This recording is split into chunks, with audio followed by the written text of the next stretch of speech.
want to prove that, right? So we will not assume that P is minimal.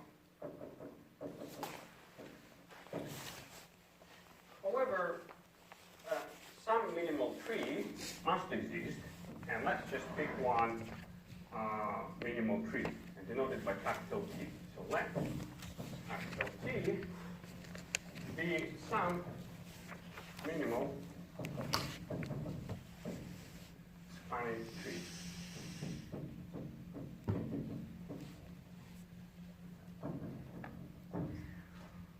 Well, we suppose initially it may be different from the Prim's tree, but they may share some of the edges.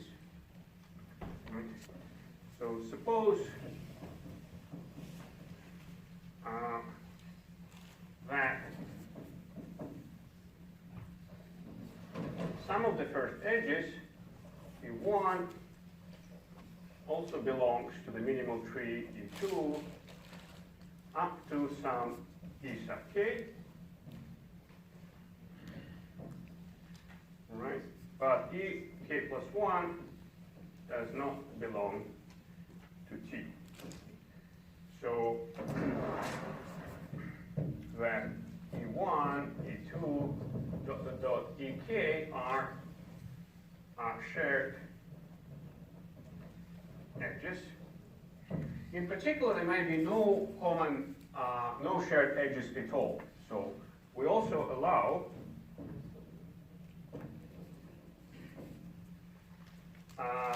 that this k, the number of the shared edges, is equal to 0. That means that there are no shared edges. That there are no shared edges. And I want to look at the initial number of the shared edges. There might be other edges shared with the index larger than k plus 1. But generically, this may happen. Some of the first edges could be shared. Right. Okay, so that's the generic situation. No assumptions yet. So let's now next consider a graph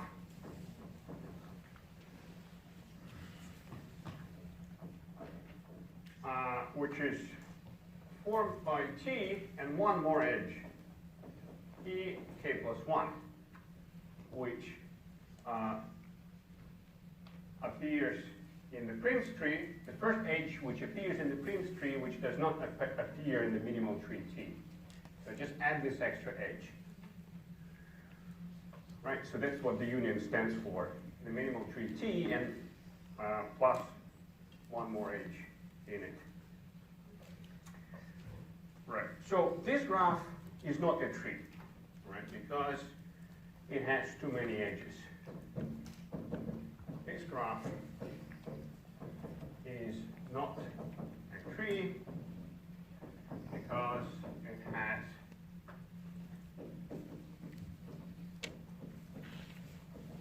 too many edges. It has n vertices by assumption that T is a spanning tree. Right? So n vertices are there, and T, since it was a tree, it had n minus 1 edges, but with this extra edge, we have n edges and n vertices. So that's not a tree. And therefore, there must exist at least one simple circuit. Therefore, there is a simple circuit in this graph, and this simple circuit must necessarily contain this extra edge in k plus 1, because if you don't use it, then T is a tree and it doesn't have simple circuits. Simple circuit in this graph that must contain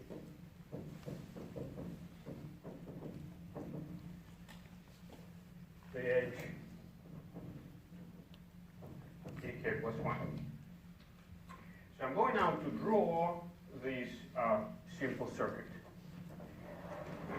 how does it look like generically? So we have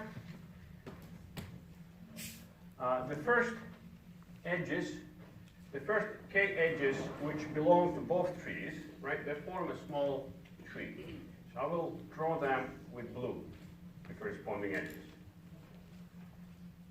So here is just a caricature of what this is. And the blue edges on the picture, they belong to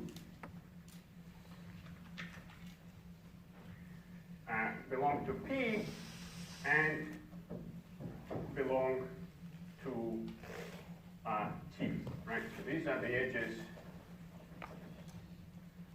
E1, E2, E sub K.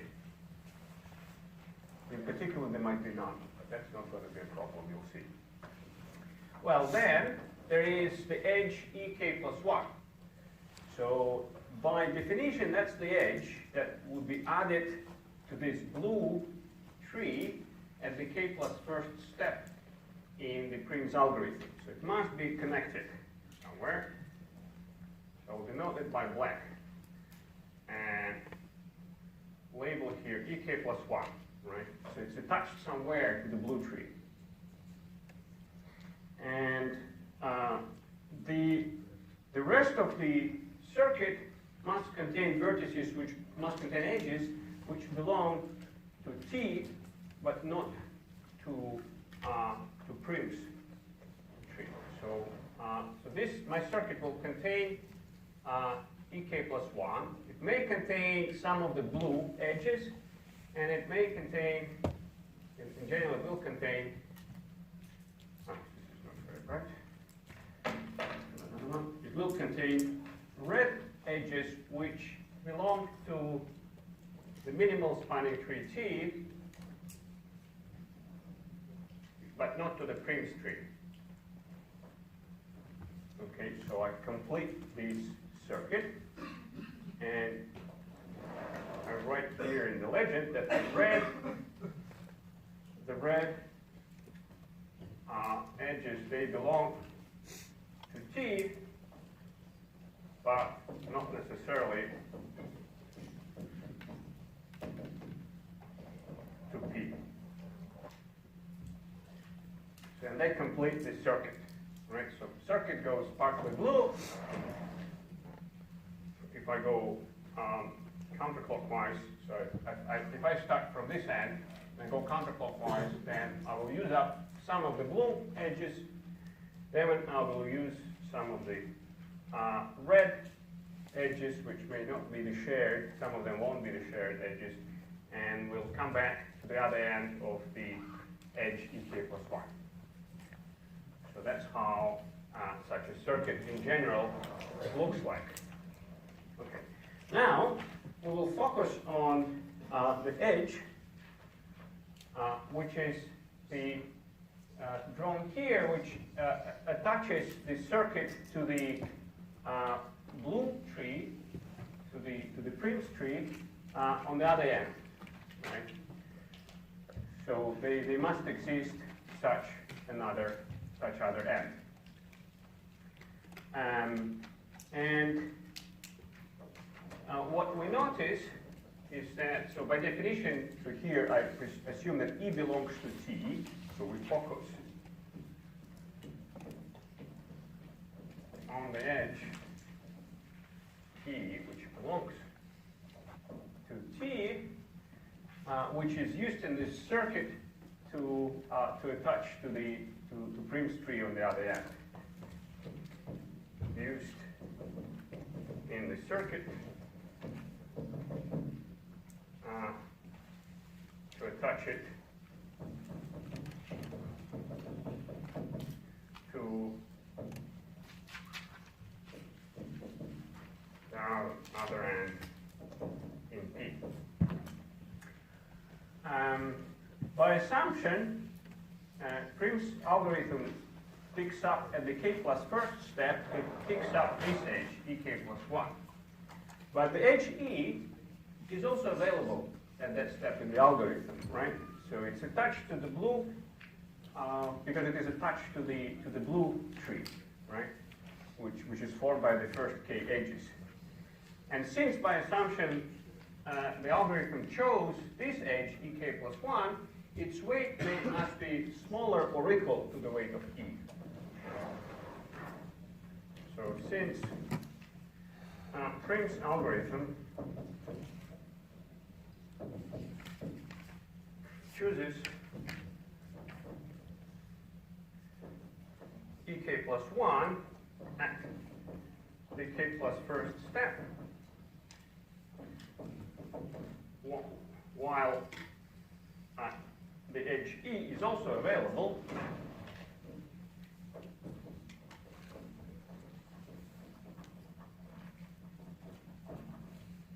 we can put that the weight of E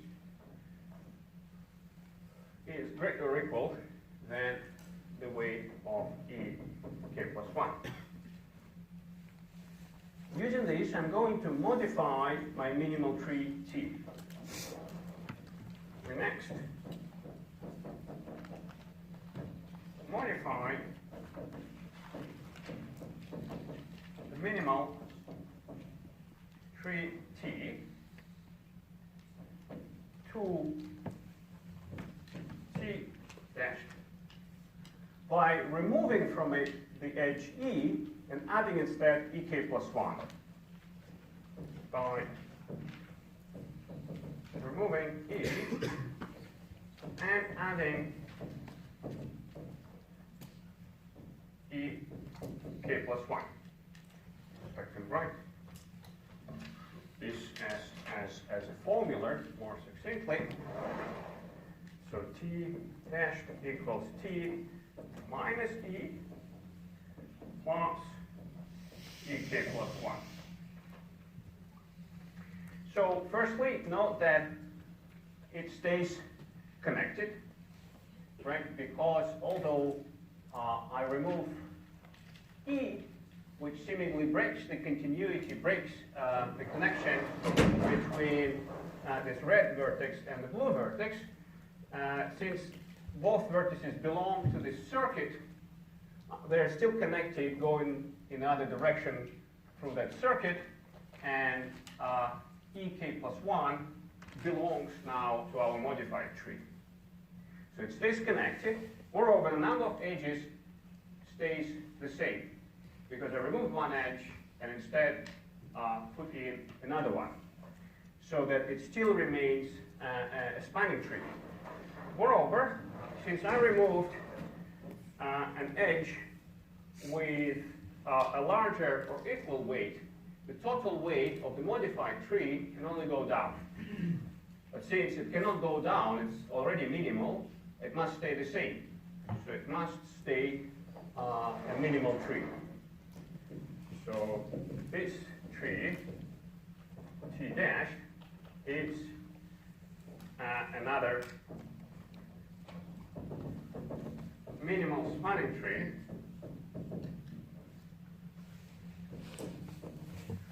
that now shares with Prim's algorithm more edges. That shares with Prim's tree, capital P, more edges. Right, E1, E2, dot, dot, dot, Ek, and now Ek plus 1. I can continue this process, right? So I can continue this process of modifying my minimal tree, now T dash, by swapping edges in exactly the same fashion, by locating circuits and swapping edges until it completely coincides with the Prim's tree P. This process of modification can be continued until the modified minimal tree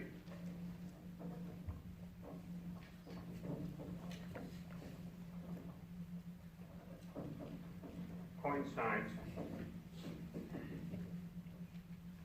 with the Prim's tree, which we denote as capital P. And since at each modification we keep it minimal, Prim's tree must be minimal as well. That's the end of the book. Any questions, please?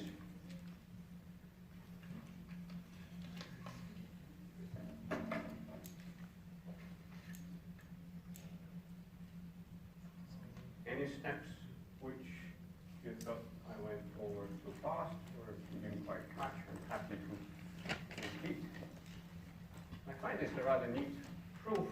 Doesn't have any calculation. Yes, please. Can you put the board down slightly a bit, maybe?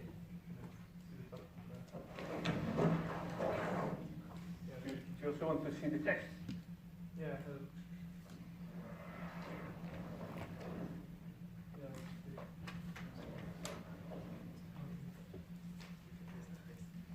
Yeah, I was just going to say that, this is, this proof doesn't include any calculations at all. So it's just pure logic, and there's some intuition here about circuits and weights, etc. But it's rather neat proof, I think.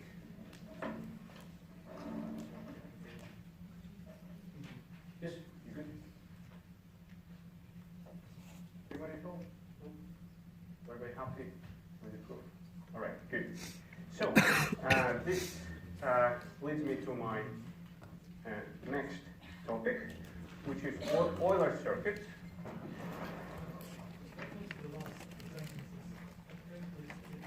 Yes. The last sentence in the proof. Yeah.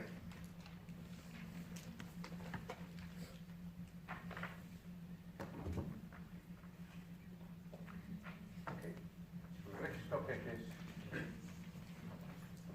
Euler circuits.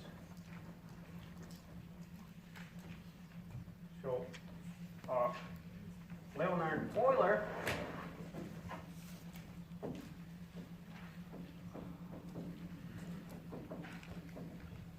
and he is a Swiss mathematician who lived in the 18th century. And when he traveled, he lived in different countries, and at a certain period in his life, he lived in the city of Königsberg. And that city had an interesting city plan. It had a river, which is drawn here, which was forking into two streams. And then there was an island in the middle, and then the two forks, they continued flowing. So that city was split by the river into several parts, and these parts were connected by bridges. So here you see, on this plan, you see these are the bridges, and there are 7 of them drawn here. And so Euler, he liked to walk through the city, and he liked the bridges.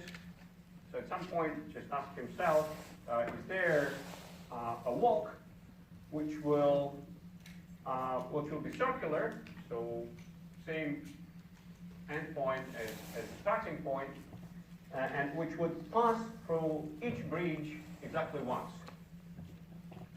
Right? And then thinking about it, he proved a theorem in graph theory. So let's see, first of all, what does it have to do, what this problem about a walk has to do with graph theory. So we can represent the various connections on this city plan by first labeling different parts of the city. So label them by capital Latin letters. So let that part of the city be A, the island let it be C, this bank, let's label it by B, and between the two forks, let that be D. We can represent then the connections provided by the bridges by a graph in which each part corresponds to a vertex and each bridge corresponds to an edge. Right, so that will give us the following graph. So A, C, B, and D. And these are the edges which correspond to the bridges.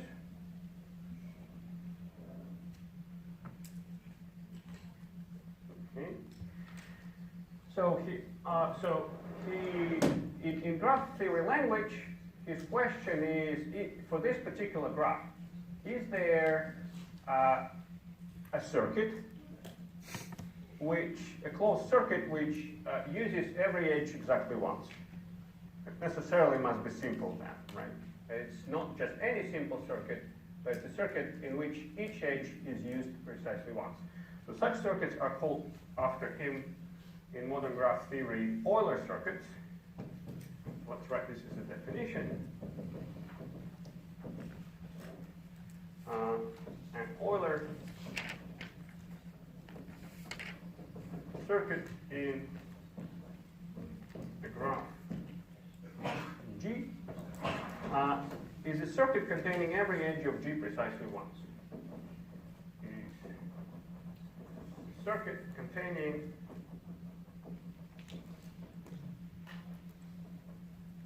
every edge of G precisely once. So the question he asked himself is that, does that particular graph contain an Euler circuit? And so in answering that question, he proved the following general theorem, which refers to any graph and which characterizes such graphs completely. So theorem due to Euler that says that a connected graph G has an Euler circuit if and only if every vertex has even degree. A connected graph G has an Euler circuit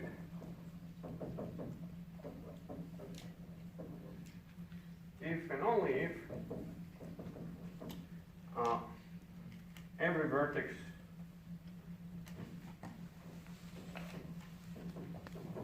in G has an even degree. So the degree is even, it's an even number. So the degree is like 2, 4, 6, 8, etc. Those are even degrees. So let's first understand, it's easy to argue about the necessity of this condition. So imagine you have a graph in which you do have an Euler circuit. Right? So it starts out from some starting point, some starting vertex in the graph, call it A, and then it wanders around and uses each edge exactly once and comes back to the starting point A. So each time in your wanderings you're passing through a vertex, you use up 2 edges, right? Because you have to pass through and you're not allowed to use any edge more than once. So if you arrive through some edge, you must pick some other new edge when you're leaving that vertex, right? So each time you pass through, you use up 2 new edges, right? So for all those intermediate vertices in your path, if you sum up all the edges in your Euler path which were used up, it will be an even number.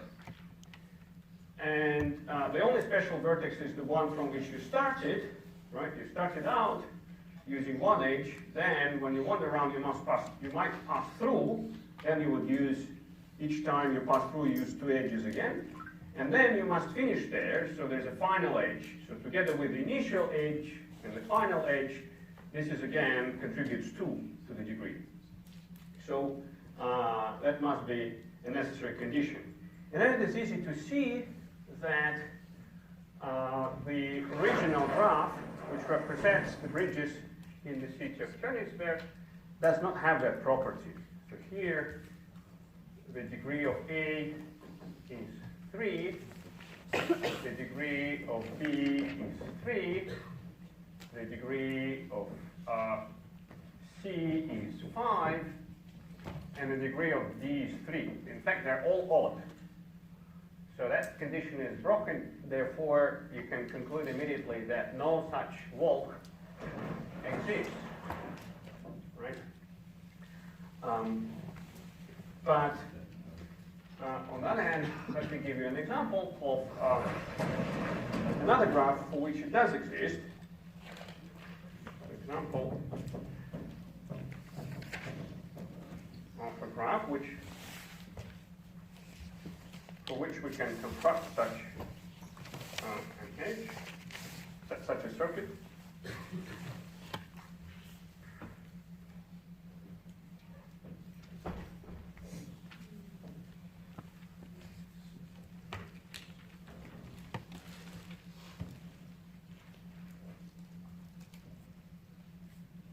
By the way, when this condition can be reformulated in terms of drawing. Can you draw the entire graph in such a way that you never detach your pen from the board? So that would be equivalent to having an Euler circuit, right? I will just follow that circuit around, right? Never needing to detach my pen, and then I detach only at the very end when the graph is complete. So here's an example. Now we can label the vertices. B, C, D, E, F, G, H. And we can easily find an Euler circuit, and we can label it on the graph by, say, labeling the edges, which we pick. Suppose we start out from D, and DE is the first edge in my Euler path, Euler circuit, and EF is the second one, and 3, 4, 5, 6, 7, 8, 9, 10, and we write back to D, and we visited each edge exactly once, or visited or used. And clearly, this necessary condition is satisfied here. The degrees here are all either 2 or 4. So they're all even. It turns out, that as the theorem says, that this condition is also efficient, right? So whenever you have a graph in which each degree is even, such a circuit is bound to exist. It's a little bit longer. It's a little bit long to prove this efficiency. So I'm not going to do it in full detail. Instead, I want to link this to the handshaking lemma, which was also proved by Euler, and argue that certain bad situations never arise. And what would be particularly bad? Bad meaning that if you have this, then you can construct an Euler circuit. So what would be bad would be a bridge. And by bridge, I mean an edge such that removing it leaves the graph disconnected. So it's a useful definition. We'll use it later as well. Definition, an edge in G is called a bridge.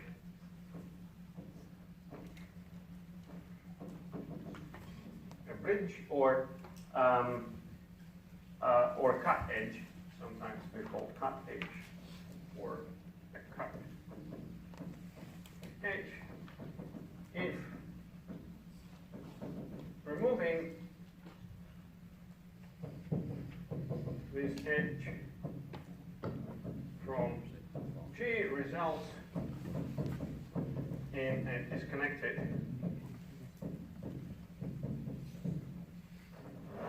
graph.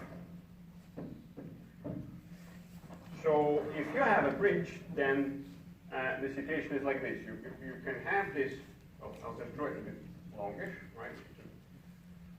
This is our bridge, and then there's the rest of the graph to the left, and then there's the rest of the graph to the right.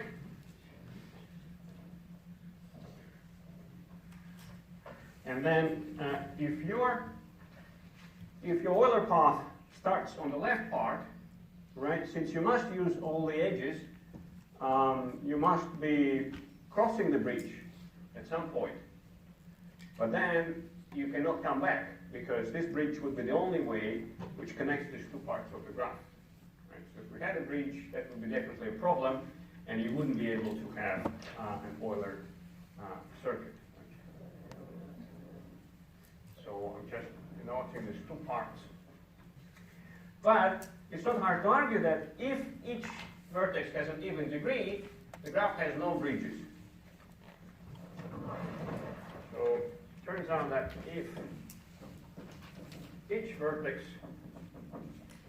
has even degree, there are no bridges. Well, how do I argue? So let all of these vertices in the left blue circle, let them constitute the subgraph G1, and let the right one constitute the subgraph G2. So if I remove the edge, so suppose there is a bridge, then removing it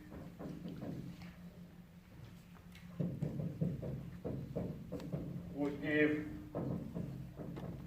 two disconnected subgraphs, G1 and G2. Let's look at G1. Here, all vertices initially had an even degree, but once I removed the bridge, the degree of this vertex, which belonged to the bridge, would change by 1 unit, so it would become odd. So then in G1, all vertices have even degrees. But this is impossible due to the handshaking lemma, because the sum of all degrees must be twice the number of edges, and that is always an even number. So if you're summing up some even numbers, of course the sum is always even, but then you add one odd number. The total sum then is an odd number, which is impossible. Right? This is impossible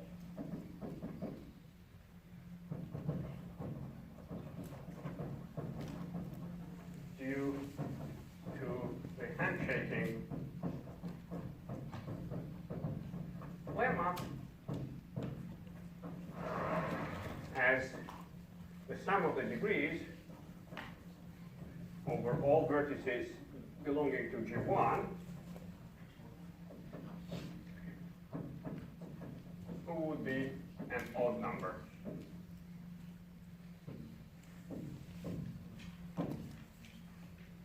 Okay.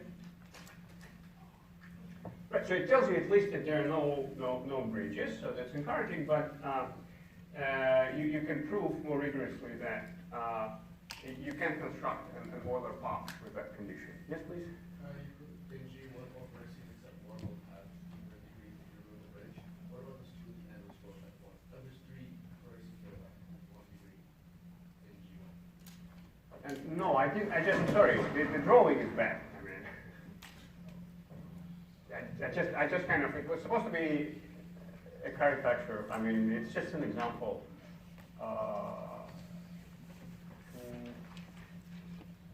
Better. Sorry, the drawing was not good yet. I agree. Now it is, right? But in any case, the cool thing says that it's impossible, so I cannot draw it.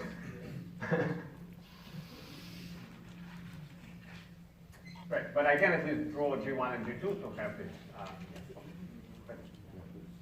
But the initial graph, you can see them will have odd degree vertices. Okay. Correct. Any questions so far about Euler graphs and the Euler theorem?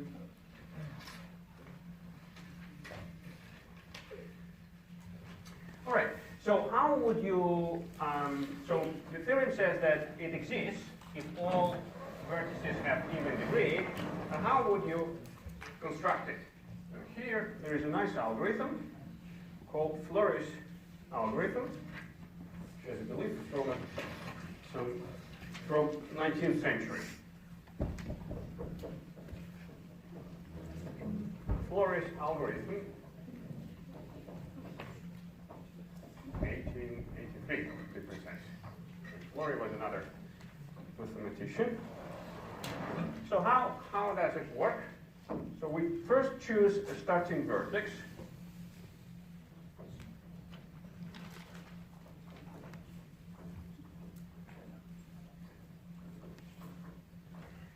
And then we will choose edges successively.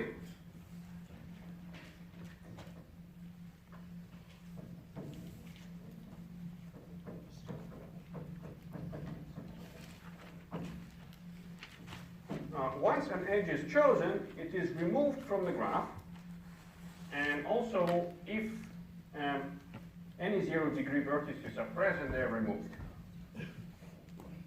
So once an edge is chosen, it is removed from the graph.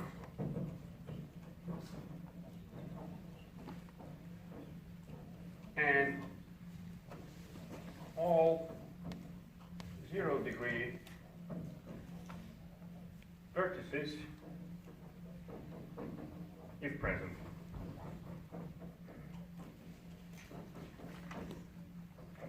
Finally comes the main prescription of how do you choose the edges. So you choose a bridge only if there is no alternative. Choose bridge only if there are no alternatives. So if we start out with the graph for which an Euler circuit exists, right, then all vertices must have even degree, and as I argued here, there are no bridges. But once I start removing the edges I already used, the bridges will appear in the modified graph. And the prescription is that then you should choose a bridge, adding it to your Euler circuit, only if there are no alternatives. So let me illustrate how this works on a particular graph.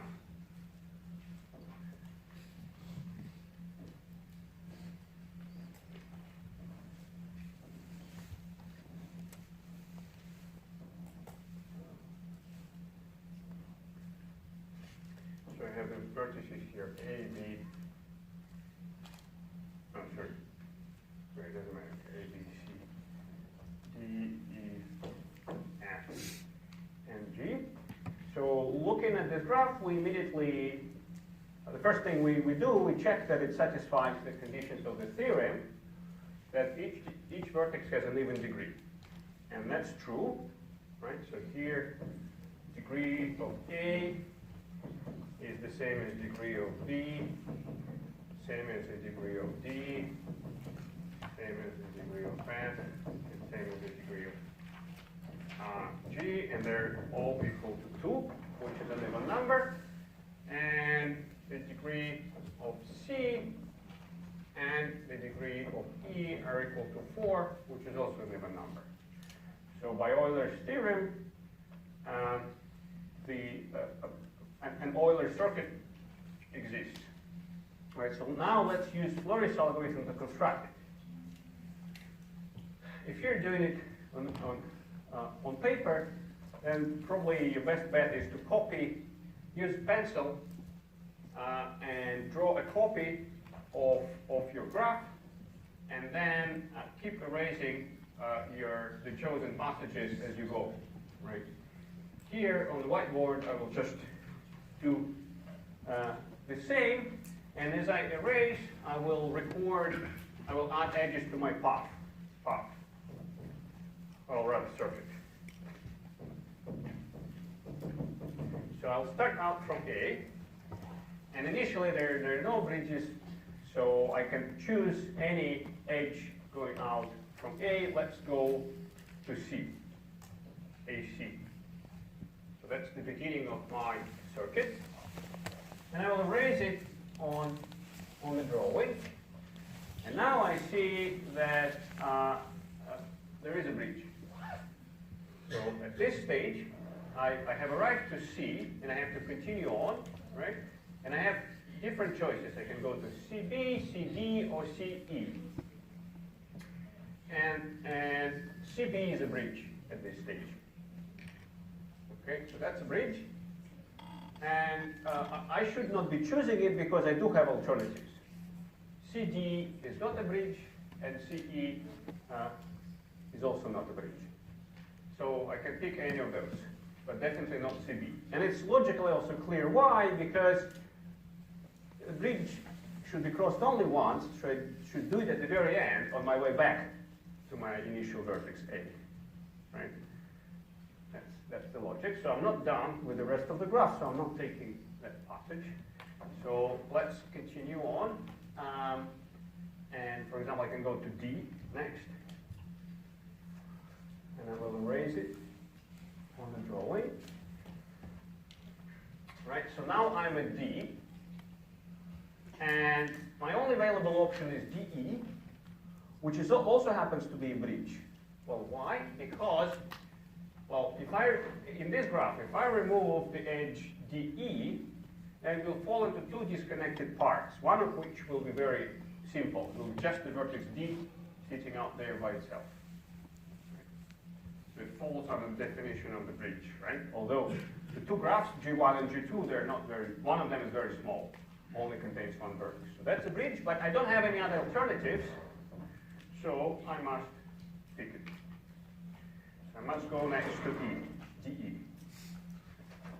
So I erase the edge I've just chosen. And also now CD becomes the vertex of degree 0, and the prescription is also to erase it and forget about it. It's part of the algorithm. Okay? I'm at E, and at this stage, my choices are to choose EF, EG, or EC. EC, easy to see, is a bridge, right? But there are alternatives, FE and GE, so I must pick one of those. So definitely I'm not picking EC, I'm picking, say, EF.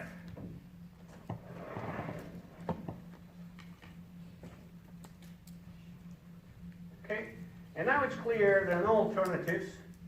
I have to head back to my starting point, right? And there's only one path here, which will consist entirely of the bridges. But since there wouldn't be any alternatives, that's what I choose. So we should finish off by going to G, and then to E, C, B, and A. And since everything is erased, right, no edges remain, all of them have been used.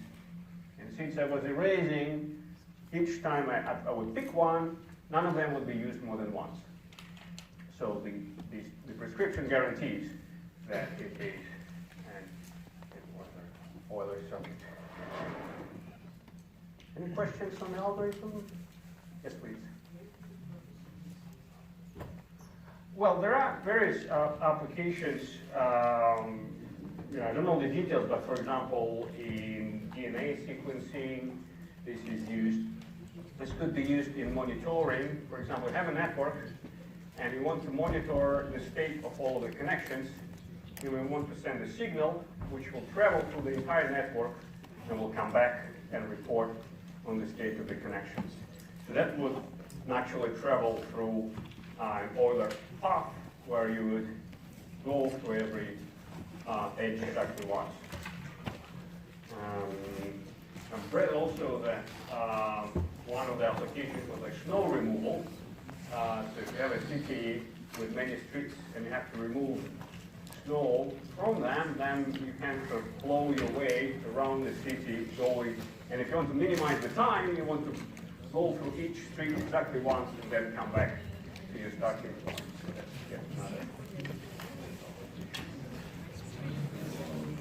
Okay, I think that's a good.